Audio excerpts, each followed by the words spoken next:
man, when you look back to when we were kids at what was going on in a lot of the inner cities and shit, like, it's a good reminder to see how far things have actually fucking come in a lot of ways, you know? They're sterilized and homogenized, but it's like you look at some of this, it's like maybe that had to fucking happen. I mean, like, the Wild West was probably like kind of cool too, but you can't just be shooting each other in the street because someone motherfucked you. Right, yeah. I mean, it's a very romantic idea, but... Yeah, I know. I mean, I would have probably thrived in that fucking environment. But it's like 99% of people like secretly yearn to be a killer, you know? Like, I swear to God, I know. Like, I have to talk to that part deep of me down, there's a part of you that find out what the hell's going on with him. You want to duel, you want to be a bank robber, you want to be a gangster or something. No, I've always wanted to, I've always thought my ideal era would have been like the Deadwood West, where it's like getting there where you could just, dude, absolutely. I'm more of an H.H. Holmes man myself. Okay. Where it's like, if I existed in a time where you could so easily fake documents and identities and stuff, dude, I'd be doing all kinds of crazy shit. Like, I would think more like a Billy the Kid sort of. I would have people like a gang behind me. They would just listen to me, and we would just go marauding and just, just general. Anyone that fucked with it would just be, taken out immediately. That'd be a horse thief probably. Okay. And I would have the blood that I would be a half breed.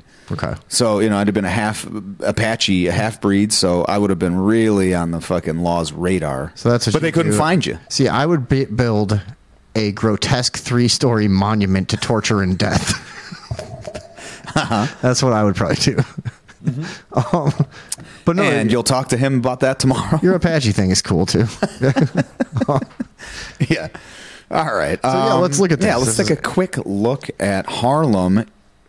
In what year is this? 1989.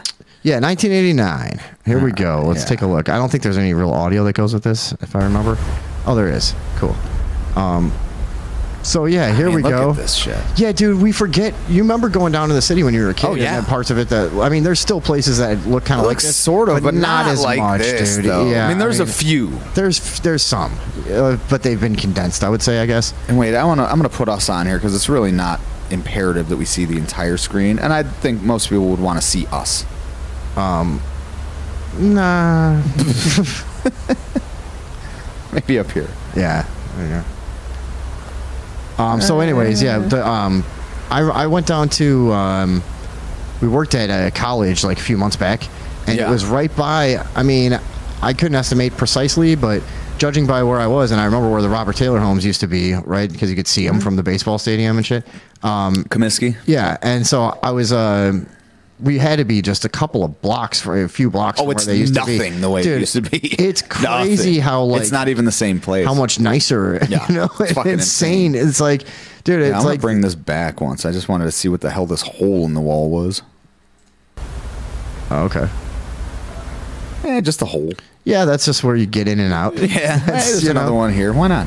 Yeah. Whatever. But look at it's interesting. The cycle is kind of always the same in every city. It's like, look at these beautiful, ornate buildings that at one time... Oh, we're just fucking gorgeous. We're just immaculate and a testament to modern life and luxury, and it's like... Now, what does this say here? Tonus? That means my brother was there. Cool. Yeah. Or tennis.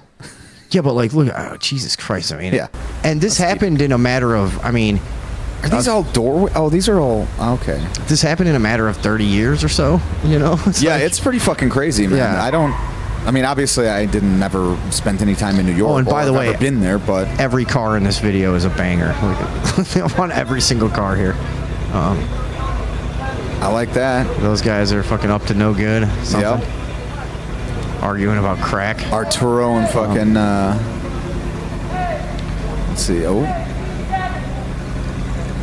just like these motherfuckers filming me, dude. You would have to actually kind of have some balls to do this back then. Oh yeah.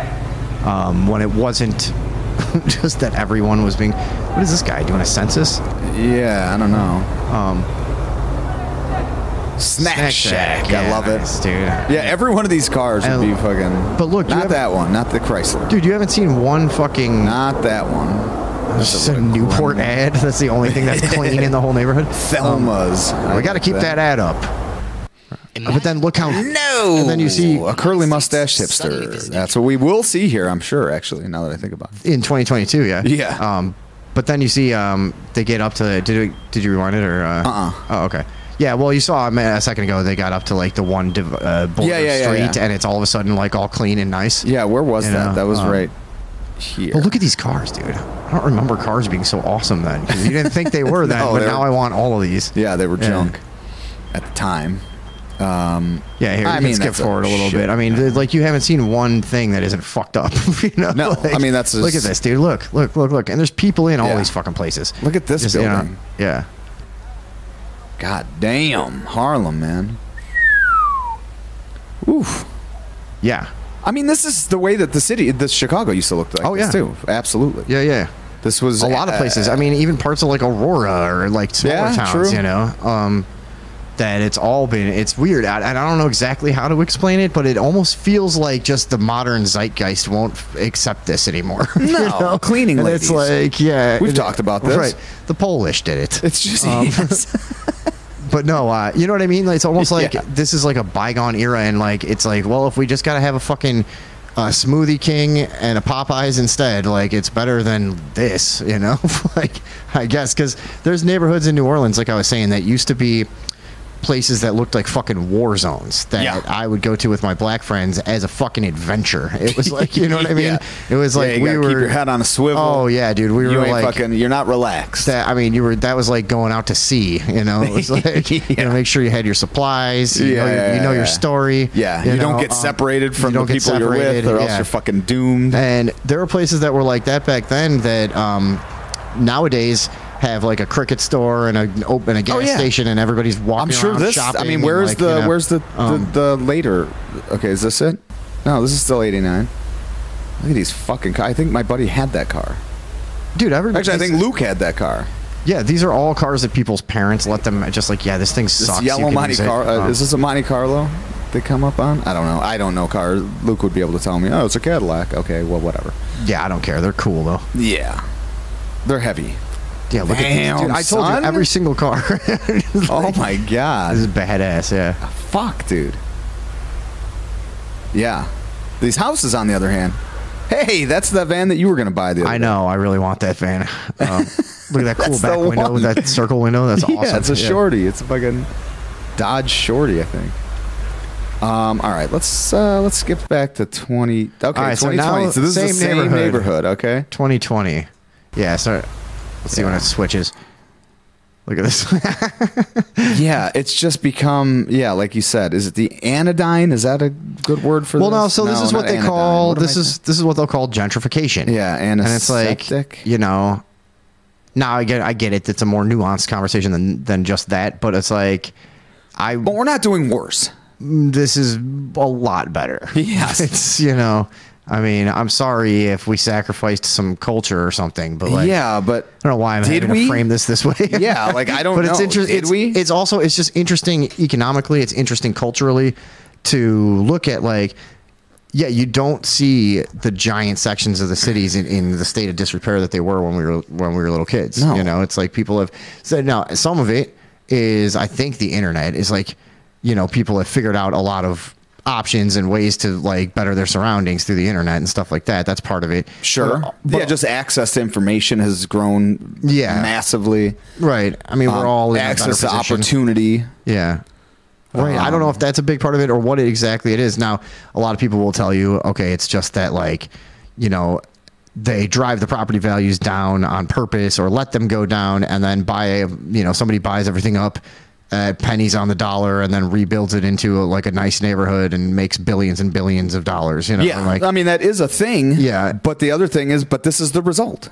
Yeah, but now somebody can keep a business open around there, and like some of these people don't have to exist in squalor, right? Or like the only opportunity to make any money is to sell drugs, which, by the way, that's not even an opportunity for that many people. Like, everybody can't be doing it. No, you know, it's not going to work. No.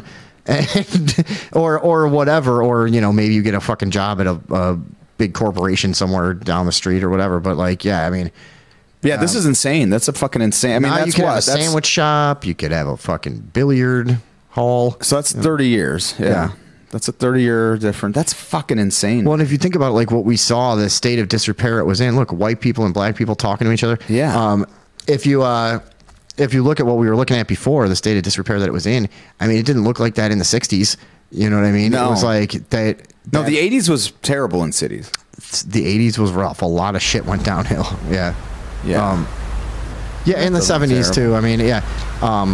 But anyways, if you went back 30, 40 years in that neighborhood, it declined fully to the point of being like, you know, just like a third world fucking country, all the way back up in 60 years. You know, it's a pretty fucking drastic transformation. It's interesting. It's crazy. You know, yeah. Yeah, that's. What do you guys think? What are you guys thinking about this here? And which Harlem would you rather go to? Yeah, which one would you think you would do better in? Let's just ask that. Let's see what we got here. I can't imagine living in a high-rise like that, especially a walk-up. That's Ricky's car. Who's Ricky? Ricky. Okay. Katie says white people and black people talking to each other. Yeah. LMAO. I don't know what that means, but some abbreviation. Cats and dogs living together. I still want to live off-grid. LOL. I don't care. A fucking tent or RV. Okay. I was all over New York, and I wasn't intimidated at all. It's just like any other city, just way bigger. Oh, yeah. That's Ricky's car. They still do, Vinny. I don't know what he's talking about. I literally... Who still does what? Yeah, I don't know what the... Tom, you looking fly. Thanks, Connie. That's all I'm trying to get back to. You know what? I like that flannel, says Katie. Hey, thanks. That's really all I wanted, is just to indulge my ego a bit. Get some validation on my wardrobe choice. Did we ever turn the phones on today?